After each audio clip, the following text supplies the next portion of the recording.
letting y'all know again that I'm taking notes.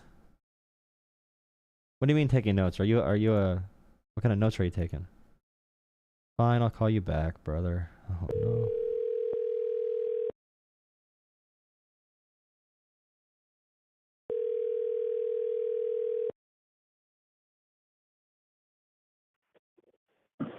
Hello. Hey, hello, what's up? Not much. How are you? I'm doing mighty fine. Yeah, what do you want to chat about? I don't know. What are you up to? Um, I've been talking about Ukraine all stream so far, so I mean, I'm up for whatever. Ukraine? I've been talking about that, but we don't need to talk about that.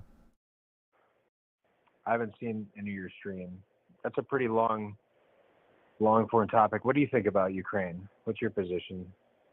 Well, I've been talking mostly about the Trump admin's lies about it so far, and Trump's concessions to Putin, giving Putin whatever he wants, and lying about Ukraine, and wanting to just like make Ukraine surrender a large portion of their territory for no reason. So, I've been talking about that mostly and how inept America looks in this whole process. Yeah, so I think you're right. So I think the end game like that like I think Trump is kind of pushing is that like Ukraine has to give up territory in order for this like become a peace deal. But I think after they met recently, whatever like land Putin wanted, Trump disagreed with, which I don't know. I'm not really quite sure, but I think you're right insofar as like Russia wants land that like Ukraine will not give up. I think that's pretty evident. For good reason. I mean, if you're Ukraine, you need to start at a position of no land being given up, and America should never Yeah, welcome Russia back into the global economy until something is resolved. I mean, Russia wants to take like 20% of Ukraine's territory, which is the same portion as if they took like Florida, Georgia, North Carolina, South Carolina, and Virginia from America and parts of Maryland.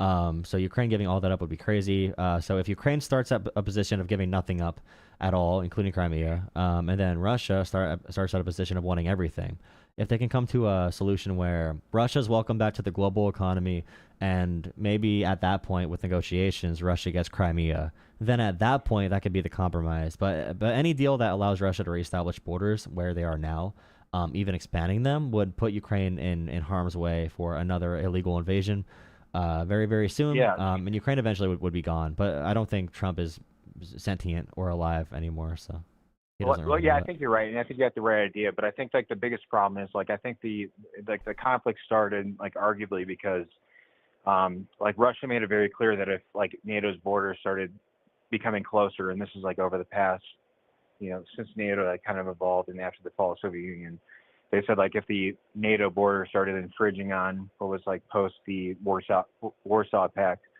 they would like take action. And like under Trump's first presidency, Ukraine tried to join NATO, and he said that's a no go because it was just kind of written in stone that like if the borders were going to keep getting closer to Russia, they were going to take action. And like after Trump, his first term, that was renegotiated and kind of put on the international like table, like yeah, we might be able to introduce Ukraine into NATO, and I think that was a huge trigger for the initial taking over Crimea, but also like the second wave of the issue. So I think there's like kind of some bigger forces and like But bigger like um, geopolitical issues, but why would that at matter stake if here. NATO's bordering Russia?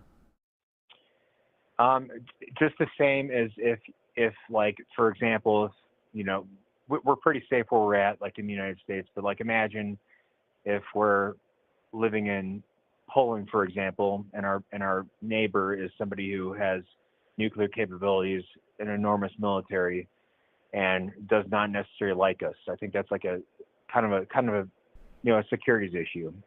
But they already had a deal where there would be no nuclear warheads on the border of Russia directly. And do you know how many NATO countries already border Russia? I mean, not off the top of my head, So remember, the talking point being NATO expanding to Russia's borders is the big issue. Therefore, they need to launch an illegal invasion of Ukraine and slaughter not millions, but a huge number of civilians. Um, they need to do that because of NATO. But right now, we have Norway, Finland, Estonia, Latvia, Lithuania, and Poland bordering Russia. And Russia did not invade those countries. Finland just joined in 2023 as a result of Russia invading Ukraine. Now these countries joined NATO because Russia was invading them over and over and over again. They wanted to separate, join the West, be away from the dictatorships of the East. So when people bring up the point about NATO, it doesn't make much sense to me for those reasons. Yeah, I also think that like Ukraine is also like strategically important. I think like also the mineral and like land rights are like pretty significant, and also the historical aspect of Ukraine, like going back to the USSR. I think there was like a poll taken in, I don't know, you can tell me that I'm wrong, but like maybe like the mid 2010s, where like a lot of the population still thinks that like themselves are still like Russian, and I think that like also kind of speaks to like Putin's like geared toward like we have to like kind of retake this territory. So if Not to say, and I want to make it clear, like I'm not necessarily in support of like what's happening. Although why like I would they think not that move it's to like Russia then? Why would they not move to Russia if they want to be in Russia? well, I If they're mean, that close. I think like the same argument can be made where it's like there's a ton of people who like speak out and like hate America. Why wouldn't they move somewhere else? It's it's a little more logistically complicated than just like I mean, saying, they hey, could let's they take our could. house and move themselves. You think it's more complicated than having a war to annex territory? You think immigration is more complicated than a territory annexation and starting a war? It seems a little bit wild. Yeah, So no, like in I would say like Ukraine, I do think so. I actually would say I do think so. okay, but the polling in these areas of Ukraine, pretty much under Russian occupation, probably cannot be trusted. Ukraine voted in the 90s to leave Russia to become, their own territory. Different areas of Ukraine voted, and they all voted to become a part of Ukraine. And many people who were in these areas that wanted to be Russian went to Russia No, at this point. that was after the fall of the Soviet Union. Yeah, I agree, but a lot of the people who were ethnically There wasn't Russian, a vote. There wasn't a vote. There was broken territories, yeah, and there at were that votes in those time, territories that voted. oligarchs like usurped areas, and then they made their own borders. There was There not were like still there necessarily were a vote. still votes. There were still votes on separation. No. I mean, like if you look back, I mean, like people were starving. There was no voting happening. There was still like the extraordinary like restriction of speech and like freedom of movement in these areas that were just controlled by the oligarchs as soon as the whole So, like, Soviet Union for collapsed. example, like in Crimea in the 90s, the portion that voted yes to be independent from Russia was around 54%. So it wasn't a huge majority, but it was still a majority, even in the more supporting Russian parts of Ukraine. So like they did vote independently in different regions of Ukraine to leave Russia. Crimea could have been Russian if they would have voted for it, but they did not. Even with the really tense, election process they were under. And again, the people that voted to be Russian at that point, a lot of them did immigrate to Russia at that point. After the majority voted to be independent from Russia. So it just seems like a weird point to me when you bring up like, oh, these places are actually Russian when they really are not. The reason Russia took Crimea after like Ukraine pretty much changed their government away from being a Russian puppet state. They had to invade because they lost control of Ukraine politically, and Ukraine was going to move to the West, and Russia had to do more hard power than soft power at that point. Yeah, you're right, and I agree. So like Ukraine was moving toward like more Western ideologies, and they had to make an effort to draw it back toward toward their ideologies. I think that like very much explains the use of like hard power. Yeah, but it seems it very clearly follows. Russia wants control of Ukraine. Russia was not threatened by Yeah, Ukraine. Russia was never aggressed correct. upon by Ukraine or NATO. NATO is defensive because these countries in Eastern Europe wanted to join it because of Russia, to be safe from Russia. That's why Ukraine wanted to join it, to be safe from Russia. And Russia does not want that to be a thing. They want to take as much of Ukraine as possible and get it to be their territory, get land grabs, get the resources, get access to the ports and the sea. And then like it seems like when Trump is carrying water for them and saying that Putin's a very strong guy whose people are fighting very hard, it just seems a little bit Yeah. weird that we're giving propaganda power to Russia at all in this situation. Well, yeah, and so I think that we're kind of speaking the same language on this for the most part. And so, yeah, so I agree. Trump has a very, specific perspective on Russia. And I think if you want to think about outside of that box, I think the third, superpower is China. And I think that if you want to like go into the, a conversation around China, I think that Russia is very strategic in confronting China. So I think that there's this very interesting power exchange between us, Russia, and China, and the balance is constantly swaying between us three.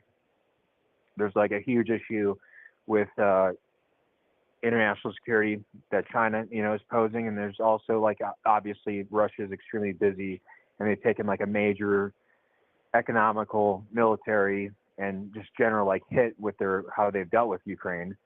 But I think that like China is a huge, huge power player too, and they've like kind of taken advantage of Russia's. And would you agree that like Russia has taken a major hit internationally in terms of how they've been able to, I would say, like not deal with Ukraine? Well, yeah, Like a lot of they've become more subservient to China, and they need to work together as they have a common Oh, enemy, which is the Western influence in general. They hate the Western influence, and they need propaganda. And I would say the current White House is owned by Russia and China. Like Trump and all of his minions and Musk and Vance and Thiel, they are all like classic Soviet authoritarians, and the Stalinist cult they have of Trump. And all the connections of Russian officials and Russian money to people like Tim Pool, Benny Johnson, the top propagandists, even a Charlie Kirk.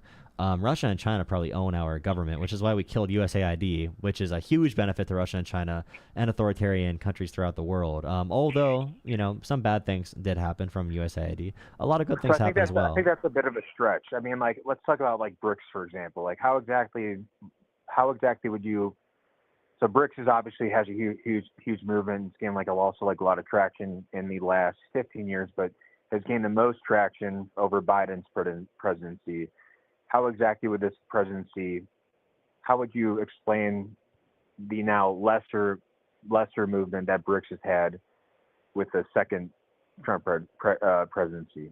I mean, in America, domestically, I don't know all the information about BRICS, but our adoption of cryptocurrency may as well be pro-BRICS. Well, no, it's an international movement to subvert the U.S. dollar. Yeah, I know So that, but in terms of influence, it seems like it's movement. expanding pretty well. Like Russia's surviving sanctions. No, definitely not. So it gained the most movement under Biden's presidency. It was completely halted, and now we have a ton of movement with BRICS under Biden, and now it's halted again with the most movement you've seen with China's influence in Africa. With Trump in America, okay, if I wanted to kill the American dollar, I would adopt cryptocurrency reserves and make cryptocurrency a prime point of the American economy. I'd probably even say cryptocurrency and that propaganda push. Like David Sack. I'm sorry. Can you say your first part again? I didn't hear the first part. I would say if you wanted to destabilize the American dollar and support BRICS, I would support cryptocurrency in America. Well, no, I wouldn't want to do that. I'm saying that like that's a major international movement to subvert I know, the dollar. but David Balsack, David Sachs, the crypto czar for the White House, has huge Russian ties, and he's pushing for us to put a lot of stake into the same cryptocurrencies that he owns as well, and he runs Russian propaganda all the time. All I'm saying is, if you wanted to destabilize the American currency, you would definitely push cryptocurrency. Cryptocurrency is a scheme to destabilize the American dollar. Oh yeah, so I think that's a perfectly interesting point, but I don't see how that connects to the point of BRICS, the BRICS nations. Why would you say there's a difference under Biden and Trump?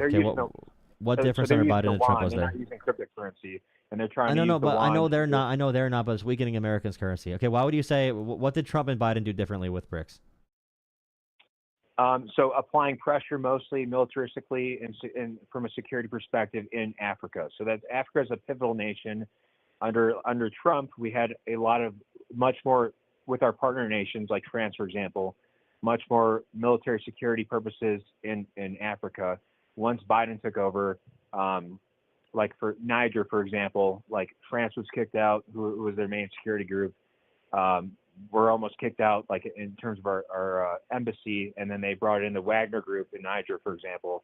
And also at the same time, infrastructure of China's military has expanded rapidly in terms of like ports, just different like security infrastructures in Africa. Yeah, but just China's interesting. expansion has sped. I don't know why you think their expansion slowed under Trump when it's ramped up because of USAID receding and us losing relationships in Africa, and their Belt and Road Initiative expanding faster. So it was at a stasis. It was at like relative stasis up until Biden's first term, and then it rapidly expanded. Okay, again, if USAID is leaving these areas in Africa and China is growing their international development but to take that USAID spot, was still like a very present and like super substantial program. again, if USAID was killed under Trump and China is heavily expanding their international development and becoming more prominent, now they've halted it. So now it's reached another stasis point. China has been having up their international. I don't know where you're getting that they halted it. I'm sorry. I don't know where you're getting that China halted it. So if you could like simple like Google search like China's infrastructure like over the years in terms of like different area points in Africa, the main expansion of their naval ports or other like civilian ports, that kind of thing, in like African countries. So like here's a big thing. Here's a huge thing as well. So here's a couple things from Business Insider, and The Guardian. So in areas such as Cambodia, Nepal, and Colombia, China greatly increased their funding to match or to supersede the amount of funding USAID was giving to these areas, because USAID had such a big stop work order and huge cuts. So China has been increasing developments there. So in after Trump got elected, and America is reducing funding for global climate initiatives in all these countries, now China is encouraging these climate initiatives and green energy in these countries and getting them into deals with China financially, as well, expanding their Belt and Road even more. So like I'm just saying, like right now we've seen the biggest expansion of China's geopolitical development of any 6 months period that we've seen probably in the modern era, because America is falling back on the global stage, including things like the WHO, by the way, that we're going to be pulling, that we're not even in and contributing to anymore. Yeah, China's taking the lead there. WHO, on all of these things, China is accelerating. I just don't know where you're getting that China is halting all these things. When Trump is giving China the biggest opening of all time. Right. China, Russia, and Israel hated Biden, all right? They all love Trump for a reason. So what? Okay, all right. So let me like redact, or like let me reverse it. So like during Trump's first term, it was at a stasis. It kind of ramped up under Biden, and now it's still like remained at an incline. Is that what you're saying? In general, yeah. I mean, China is having a great period of expansion. This is a big issue right now. Especially like in the South China Sea. Especially in the South China Sea, I think that's like the most evident. Okay. Right. I mean, right. I mean, yeah. I mean, I think that's the case. But I also think that's like, I think what we talked about first is like the power balance between Russia, America, and China. Yeah, I guess all I would say, like right now, on the global stage, would you say America is weaker or stronger now since Trump took office? Well, I think that I think when like larger moves are made on an international scale, I think that like it takes a long time to get like kind of see the effects. Okay. I do kind of like I would say, and like could be wrong, but I think that it's important to consider that like some of the exclusionary policies or more nationalistic policies are going to benefit the American individual a little bit better, and I think that the idea that we need to be projected like in a forceful posture all around the world constantly, which has like kind of been the case, which has also benefited us in certain ways, and that was kind of like under Obama's like presidency. that like helps us a lot. But I think that like things are changing a lot, and I really think it's hard to say. Like, what are your thoughts? What are your thoughts? I mean, Trump is cozying up to places like El Salvador, Hungary, and Russia, giving deference to China on things like TikTok, allowing them to spy on us essentially and our citizens, violating Congress's laws. He wants to take away our Fed chair randomly, although our Fed chair is probably the best we've ever had in American history, most Could I likely pause you for one in second? Powell. Can I Okay. pause you so we don't? Yeah. So the TikTok thing actually I think is like pretty interesting because I had like my initial perspective, then I talked about it to somebody else, and they kind of gave me like a new perspective, which I thought was kind of interesting. So like, what's your perspective on TikTok? I think right now, in general, our cybersecurity under Trump is dead. We fired everyone. Trump laughed it off. Like when he was told Russia hacked us, he just laughed about it. Did you know? Did you see the story about our security where at a random hotel in Alaska, we left an important transcript from the Trump Putin conversation, important notes. We left it in a public printer. So we not only printed it in a public printer, but the White House staff left these documents randomly laying in a hotel lobby somewhere that were classified, I'm pretty sure. So we are getting beaten up, and Doge probably revealed a lot of our information to foreign entities as well. But on TikTok, I think it's just an extension of our. I don't know. It's like every other social media app, but it's on behalf of China, I guess. I don't know. Yeah. So I thought so. Would you like kind of say knee jerk reaction like we should like restrict it or keep it open? Yeah, I think we should be doing that with every social media company. To be honest, Like restrict yeah. it. Yeah, when it comes to Well, TikTok, it should be housed in America. The server should be open to overview by government officials if need be, and stuff like that. If it's from like China and we know for a fact they're using it for data collection, biometric scanning, yeah. Right. geolocation, Right. like all that kind of stuff. So So I like I had the same kind of perspective, but I talked to a friend and he was like, that kind of makes sense, but it's like kind of a slippery slope.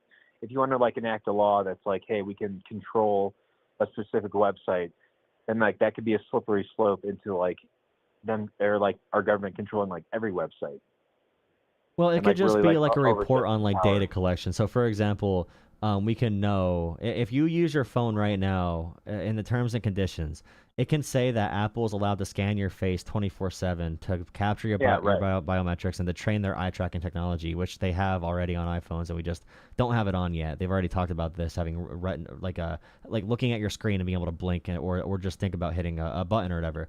And having No, that I mean data they collection definitely do. happening can be a big issue. So we can have limits like that. There needs to be a clear separation. But like right now, Trump is charging tariffs on certain companies. He's giving an export tax on Nvidia and AMD. He's doing these nationalistic policies, nationalizing companies in a way that we only saw like Stalin and Mussolini do. So we're already hitting that period. But in terms of TikTok, it's probably bad. It's addictive. It's really bad for the American people. Really bad for security overall. But yeah, Trump is violating a law by Congress. What he's doing right now is illegal. And by the way, TikTok pays pretty good, so I don't want them to ban it because I'm selfish. But yeah, Yeah, it's I've interesting. never used it. I've never used them. I've never used it, but I always kind of thought I like don't watch them. I I also just make thought them. Yeah. yeah, I get you. I also had that same perspective like hey, cancel if it's a spyware, cancel it. But I talked to a buddy of mine. He was like you really don't want to like set a precedent for like hey, let's just eliminate like a certain website because then like they can really like start like controlling things to an extent that you might Yeah, not want. it's like the Consumer Financial Protection Bureau, which Trump killed. It doesn't control banks, but you can use it as a tool to hold big banks accountable if they screw people over. So it's not like full control, but it's a mechanism to help rein in the excesses of capitalism and other things.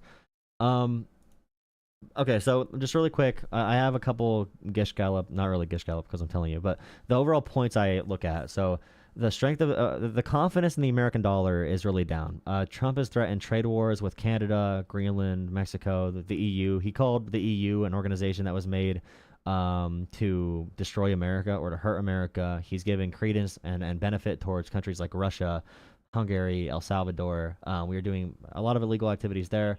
So globally, the American dollar, there's a lot of investments leaving America. You can't really trust what the president is going to do. Every day he can change his tariff policy. That's really bad. Starting trade wars with our allies, obviously bad. Saying we're making plans right now publicly to possibly violate Mexico's sovereignty to airstrike cartels or boots on the ground to go after cartels in Mexico. We talked about invading Greenland. So we have lied constantly about Ukraine, which is also really bad for the global stage and for everything. And for Taiwan as well, if we support Russia's land grabs there and Israel and Palestine, then Taiwan's wide open for China.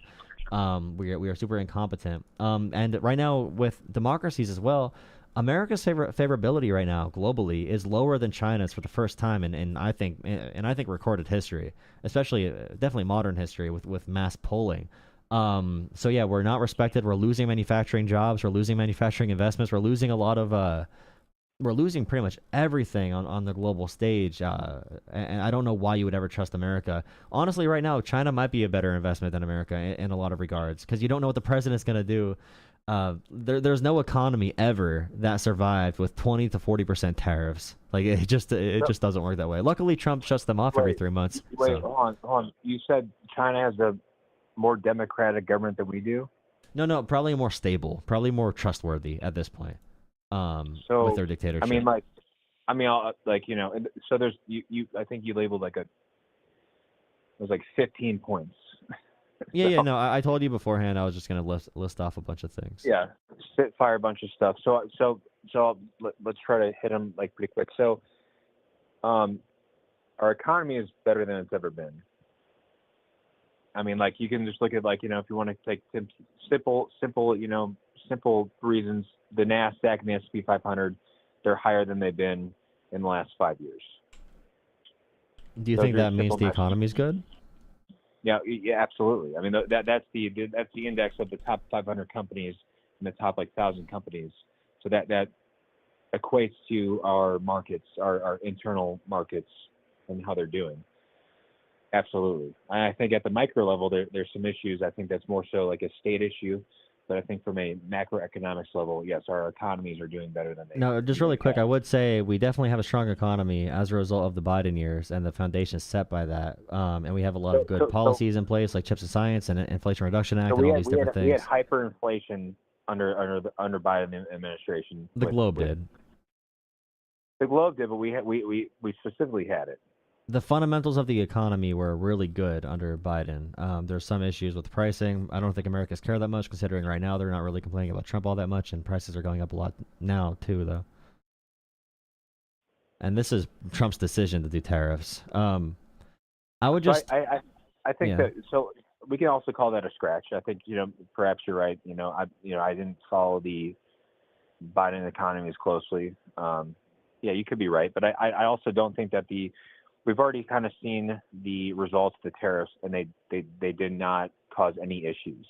They did cause huge issues. They've been paused. They have not really taken effect because Trump changes them every day and puts them on 90-day pauses. I think China's on another 90-day pause. But the tariff revenue is high, and those costs are going to the consumer. So the tariff revenues are real. Those are taxes on the Americans. So he puts the tariffs on as a bargaining chip for the nation that would be affected by it to do something, and then they do it. Do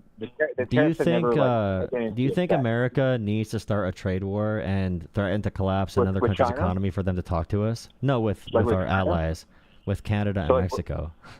With Canada, absolutely. So Canada has had a massive. So for example, Canada is tariffs on milk, for example. It's 0 for us, and it's 300% for them. No, but they don't have that kick into a really high level. So the milk we give to Canada has no tariff on it. No, that's not. It kicks in. It's not all milk. Do you think it's all milk? No, it's by product. Yeah, no, it's by product by volume. Do you think it's all milk in Canada from the U.S. is taxed at 300%? So that's one example of a product, but it's by product by volume. It's not by any sort of you reach a certain cap or premium, and then it kicks in. It's by market by premium. It's as if we both produce Coca-Cola. It's the same 12-ounce can. They're over quota tariffs. They're over quota tariffs. So within a certain limit, so, they literally are. They literally are, dude. I'll put it on the screen. Oh god. This has been known for a while. It's been known for a long time. I'm sick of people saying shit they don't know about. Like they don't actually have a 300% tariff on us. This is basically at a certain point there's gonna be a cutoff. That's why there's a huge tariff on it. That's the only reason. Now you can, and by the way, the Canada relationship with us, Trump negotiated that trade deal, the USMCA, the NAFTA renegotiation with Mexico and Canada. Trump could have done this differently with Australia as well, with the UK, with all these different countries we have trade deals with that Trump played a role in. Trump could have done these trade deals differently if he had a problem with it. He did not need to start a trade war for these things. The quota tariff is absolutely fine, but that's reached. That's consistently reached. So what difference does it make? So you're backtracking. You thought it was on all. It's a difference because it's a very high number before tariffs kick in. So you can't say there's tariffs on every product. And by the way, that's not an argument for why. If they want to tax, if Canada wants to tax their own citizens, if Canada wants to tax their own citizens, it does not mean we should be taxing our own citizens. And we don't need to. We are America. We don't need to. We don't. Their tariffs don't. Their tariffs wouldn't tax their own citizens. It benefits their own citizens. So if they have a tariff to send us dairy, right, that increases the profit to their own dairy farmers. That's how a tariff works. The tariffs, if you tariff on a product, the prices go up for domestic goods. That is true. The prices go up. No. Tariffs are for exports. So if they export a gallon of milk at 200%, they're selling it to us at a higher premium. What? How do you think? Wait. No. What? Export tariffs are an import tax. Export taxes are different. Right. So how would their higher tariff affect their own citizens? Because when their citizens want to buy a glass of American milk, they have to pay a 270% import tax.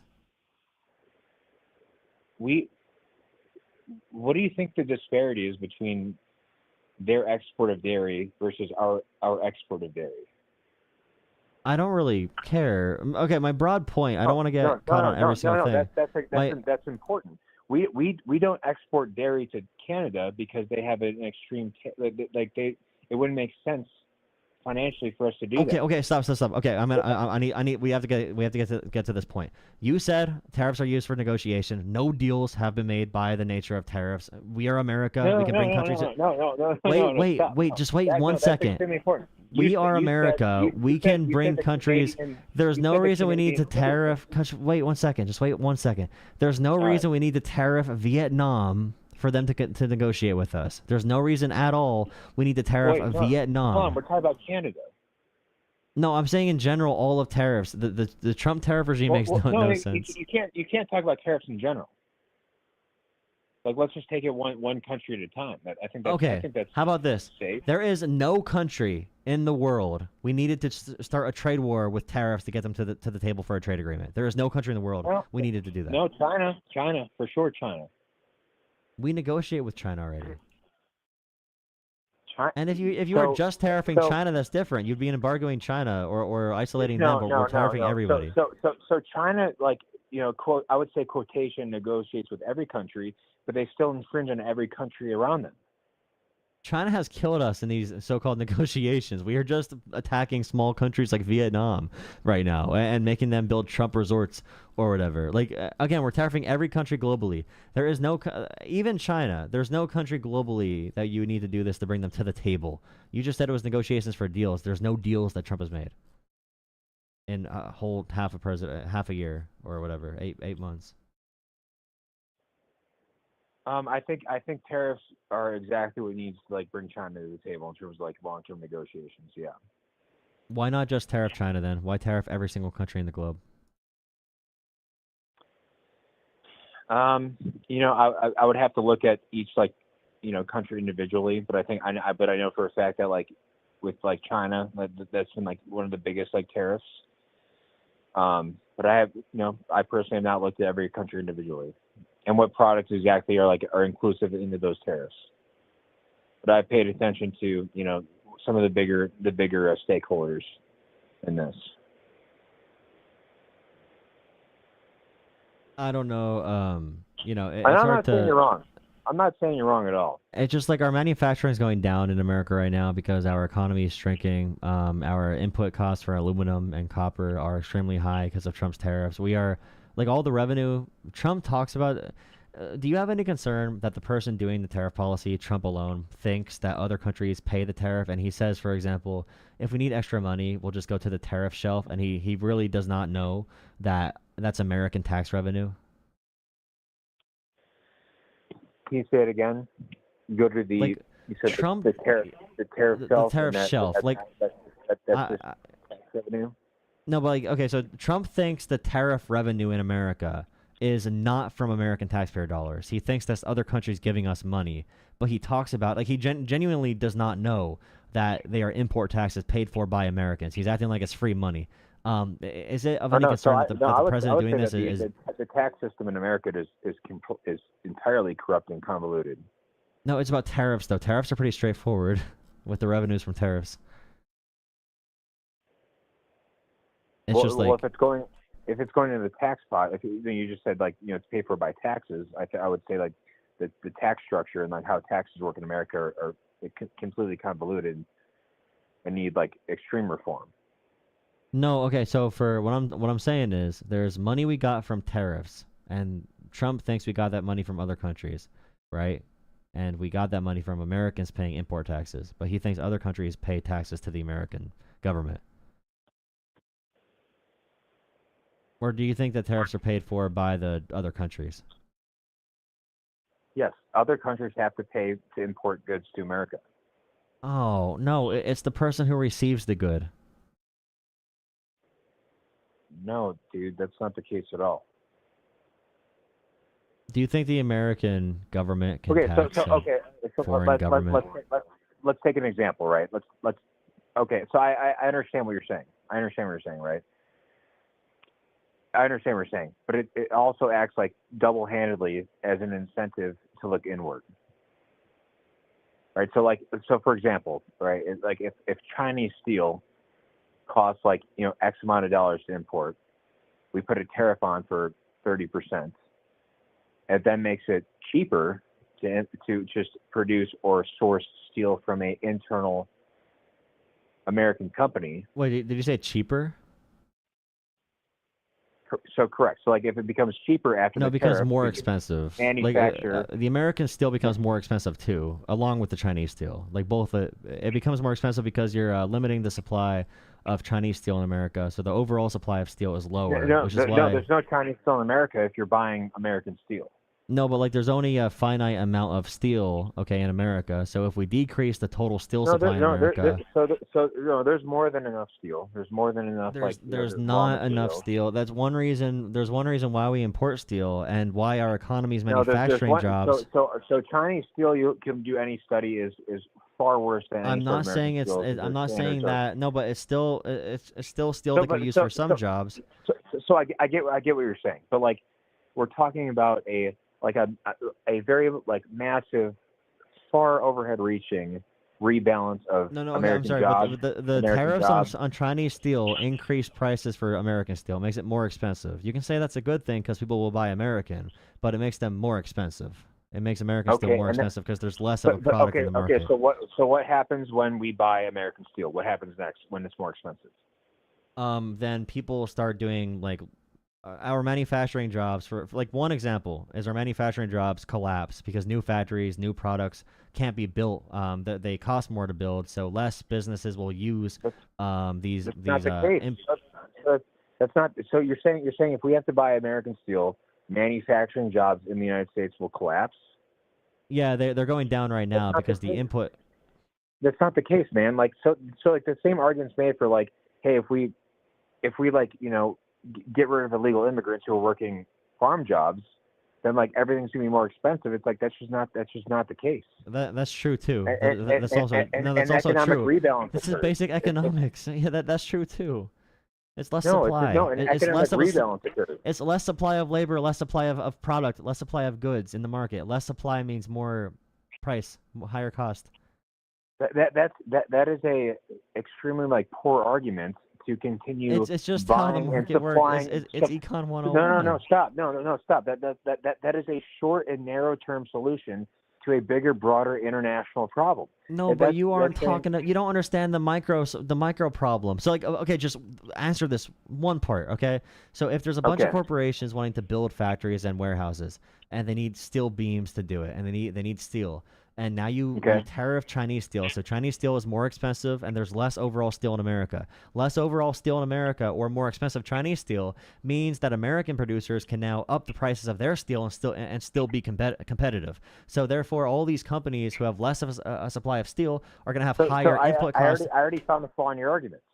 You're assuming that these companies will use the opportunity to jack up the price of their own steel. That won't make sense. They would need to. They would need to because there's less supply. No, they would not. If there's less overall supply, prices go up. The tariff will bring it down to an extent. They'll still buy Chinese steel. No, the tariffs don't decrease prices. Why do you think the tariffs decrease prices? Wait, why do you think a tariff would decrease prices? Because it increases the prices to import it. No, you're saying it would decrease prices for American steel, but why would American steel become cheaper? No, I never said that. I said it would increase the import of steel to a point that would make more sense just to buy locally. That'd be more expensive. You said that with a tariff, it would give U.S. companies the ability to jack up their own prices. That's not the case. Yeah, that's true for every good in America. No. The tariff would occur to where there's a stasis between, or there's an equilibrium between the two.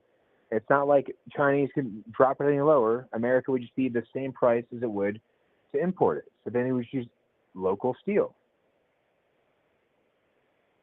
The local steel will be less plentiful, less supply, and more expensive, though, right? No. You keep. I mean, like, I'm gonna say this. I think you have a lot of great points, but I think that you're losing speed on this one. It's like there's no like, if there's a steel shortage in the United States, we will know about it. It doesn't need to be a shortage for it to be more expensive. It could just be less overall supply, and also if there's less steel product, it's harder to move around to occupy. We have 50 states; they all need their different needs for materials and input costs. Sure, there's also but you agree it'd be more expensive though, right? It'd be more expensive with the American steel if the Chinese steel got more expensive. What I would say is, if that's the case, I think an equilibrium will have to occur in our internal markets. That will also ultimately it'd be more expensive to our GDP. Okay, there's one microwave at the store that's American made that costs, let's say, $35. All right, there's a Chinese one that undercuts it, and that costs $25 because it's Chinese made, super cheap materials, cheap labor, all that kind of stuff. And you want people to buy the American microwave, and so you tariff the Chinese microwave at 200%. Now that microwave is going to cost $75, and the American microwave is going to cost $35, right? Okay. And that encourages you to buy American, right? Okay. Now, if the American price was 35 before, when the Chinese price was 25, do you think if the Chinese price goes up to 75 for the microwave, that the American company is going to keep selling at 35, or do you think they're going to take that chance in the market to increase the price of their microwave at that point?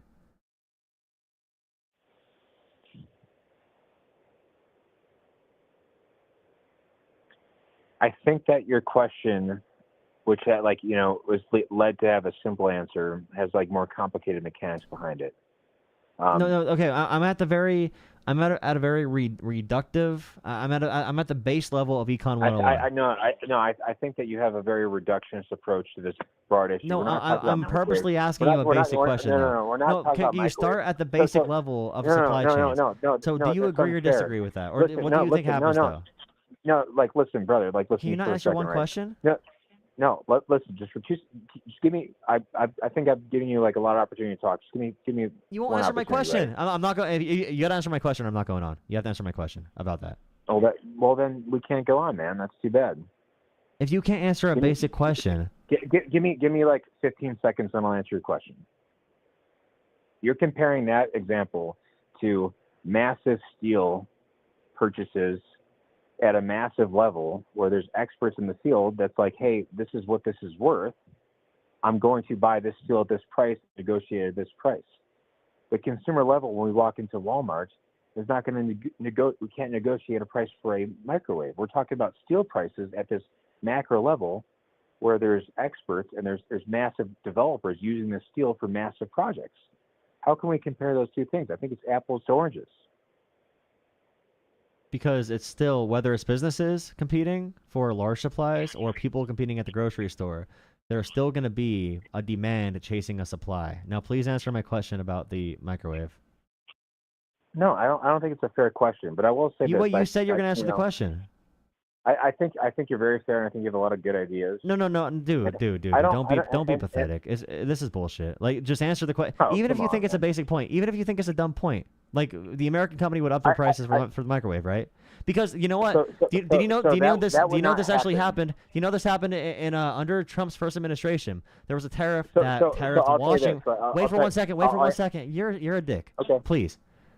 Okay. Trump tariffed washing machines, all right, and washing machine prices went up. He did not tariff dryers, but still dryers increased in price because he got. He didn't tariff washing machines. This is why Trump won. This is why Trump won, bro. This is why Trump won. This is why Trump won. That person did not know one singular thing about anything we talked about, but they were still a complete dick the entire conversation, and condescending as well, without earning it at all. He would not answer a basic question about supply and demand. This is why Trump won, because y'all are brain dead as shit, and you're also assholes and narcissists, and you're unwilling to even engage in a conversation. Like, that was painful as shit. That was painful as shit. That's crazy. I can't believe you wouldn't answer the basic question. So there was a tariff that increased dryers. Oh, it was like washing machines went up in prices. So usually you'd buy a bundle of like a dryer and a washer, and it'll be like, hey, the dryer's $500, the washer's $600. And then tariffs were put on that increased washer prices to $800. But the dryers were not affected. So although there were tariffs on the washing machine only, because corporations had to raise the prices of the washing machine, they also found wiggle room to increase the price of the dryer. Because if you have goods, higher prices of any good that's next to it, whether it's a combo, a combination that you buy together, whether it's two competing products, if the prices of everything around you goes up higher, you can also then increase your price and maintain market share, because you can still undercut other like you can still follow the pricing differences. Even if the tariffs don't affect that part. I don't know. I'm tired now. That was painful.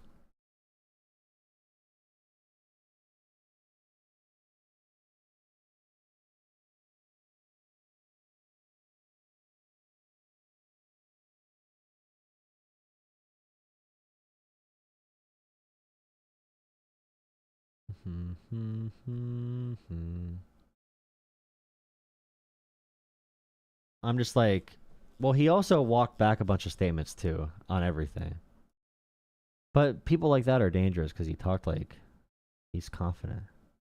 By the way, the person that called originally went through my YouTube videos and decided to say how he's going to sue me for defamation. So 1 second. Let me find my last live. Okay. So this guy said he's going to sue me for defamation. Here's a video of my last live. He gave me some timestamps on what parts he's going to sue me on for defamation. After Trump got in office, bro, everyone wants to sue everyone. Everyone's like, I'm going to sue you if you beat them in a conversation. All right, so in the comments, he went down there right away. He said, I love how you switched up on Islam. I didn't do anything regarding that. I loved how you tried to talk over me I love how you tried to talk over me in that soft tone, all caps. I got 2 weeks of vacation next year. I'm going to come see you. Let's hope you believe in the Second Amendment. You're getting clipped more than me, bud. 3636. Why? The missile defense systems. What do you mean? What do you mean what I mean? What The missile defense systems? system. You don't know. America has been installing missile defense systems in every NATO country, encroaching Yeah, closer to the Russian border. defense. Yeah, defense. Yeah. Defense, Okay. Why would That's defense? defense. Why would defense be bad? Okay, let me make a comparison. So you for said if NATO's don't mind. encroaching upon Russia. Are you going to Wait, say what if? Right. Why did he leave a timestamp for that? But the president of the U.S. right now does say the 2020 election was stolen, and he's listening to Putin, and Putin's telling him to cancel mail-in voting because it can't. By the way, please donate to Geopolitics for the Jola Defense Fund. I got my first official threat. Awesome. I don't make enough money off this to get threats. I'm not gonna lie. They can scare me offline, dude. So make sure you donate to Geopolitics so I don't get threatened. Protect your Pookie Bear.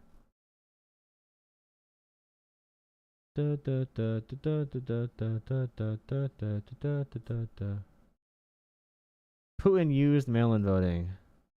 Will was drunk. Will you teach me? Probably. But, and threats like that are stupid, but, yeah. Call the FBI. Where's this at? In a video game.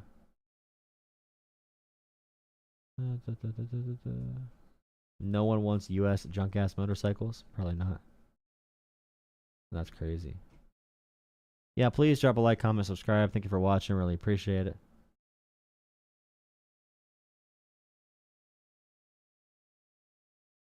When you were 12, online weirdo.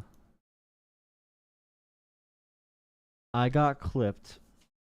I can't wait to explain about when I say, like, yes, I am homophobic. What are you going to do about it? I am so homophobic. I'm afraid of being around gay people because I'll be so attracted to them. I just need to comply with the arrest. Officer. Sri sent another $5. Thank you, Sri. You know it's a bad night if Sri double taps the $5. Thank you, thank you, Sri.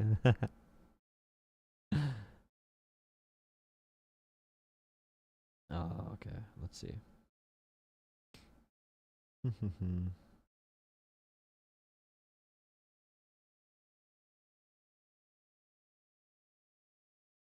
Looks good. Okay, so subscribe, join Discord. Yep, join Discord here.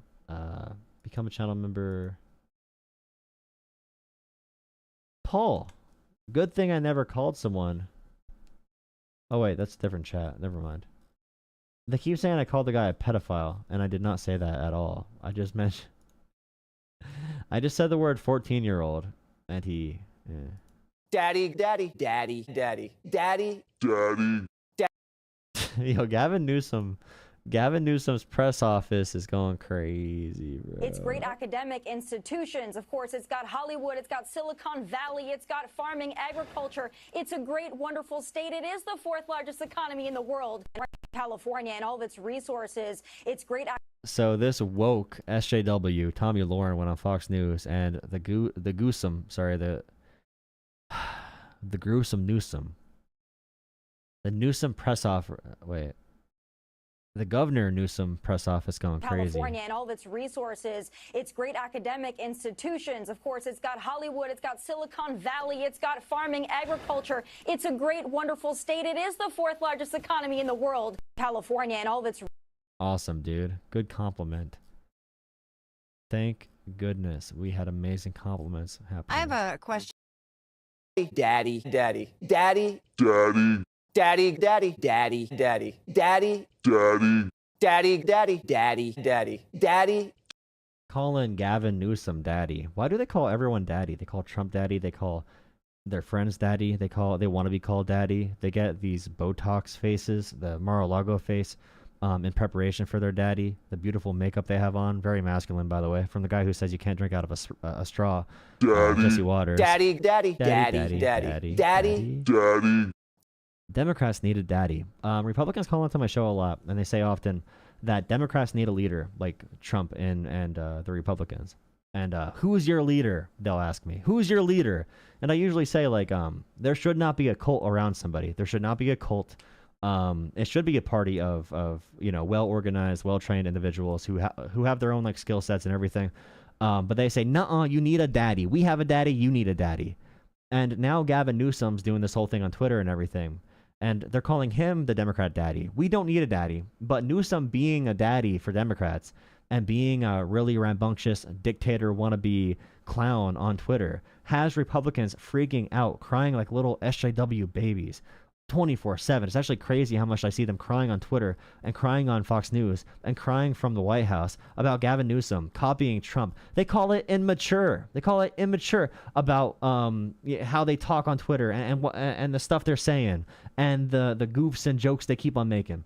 It's just really, really, really wild. It's really wild. They see Trump in a mirror next to them, and they say, wow, that guy's childish, pathetic, immature. That's beneath the position of governor of California. They say that to Newsom. But when it comes to Trump, they call him daddy. So they're okay with it as long as daddy's coming for them. That's the moral of the story. Okay, guys, I'm going to bed.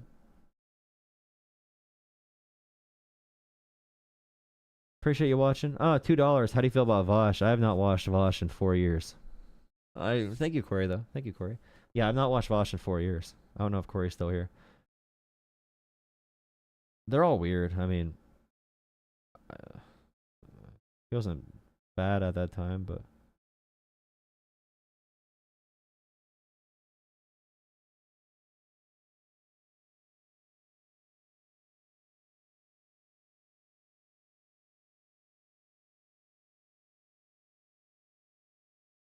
Let's see what we got here.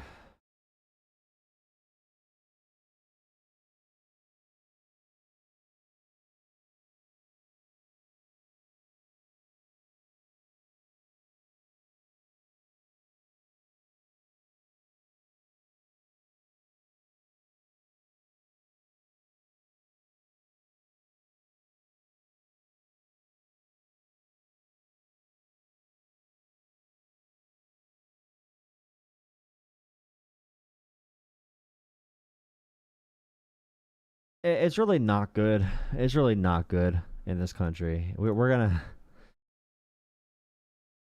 Thank you. Did anybody take notes? You're taking notes. Thank you for joining. Thank you for dropping likes. Thank you for all that kind of stuff. If you thought January 6th was bad, bro,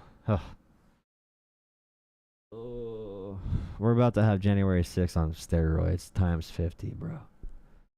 It's gonna be crazy. W notes. Who's taking notes? I made 3 people rage quit with lies. Yeah. Well, I rage quit the one, to be honest. That last one, I was gonna die, but I appreciate it. The first guy got messed up, and he went crazy.